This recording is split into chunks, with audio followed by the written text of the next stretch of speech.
Former Otero County Commissioner Couy Griffin is one of more than 1,500 people President Trump pardoned for their roles in the January 6th Capitol riot. News 13's Annalisa Pardo asked him if he'll accept the pardon and if he might run for office again.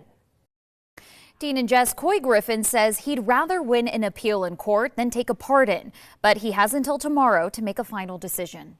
And we're not going anywhere. We're not going to take no for an answer. So this is an America that's had enough right here. That was then Otero County Commissioner Couy Griffin in Washington, D.C. on January 6th, 2021. Photos show Griffin on Capitol grounds. He was federally convicted of misdemeanor trespassing. His disorderly conduct charge was dismissed. He's always maintained his innocence. As God is my witness, I didn't know that area was restricted on January 6th. I never saw any signs. I was never told that the area was restricted. Which is why accepting one of President Trump's sweeping pardons of Capitol rioters, quote, does not sit well with him. While it would fully exonerate him, he says pardons are political.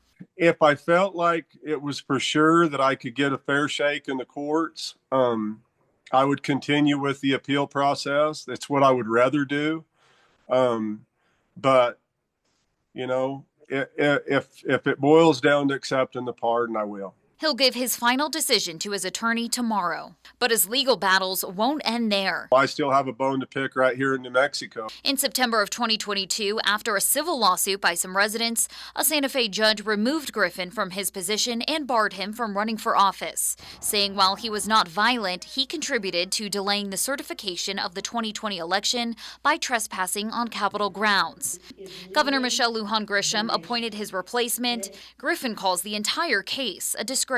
I'm going to have to continue to pursue that, Annalisa, and I hope that by the time I'm done, I can get that ruling reversed. If it's reversed, it would open the door for him to run for office again in New Mexico. I've had my belly full of politics, but I pray to be humble to the call, if that is the call, if I was to run again.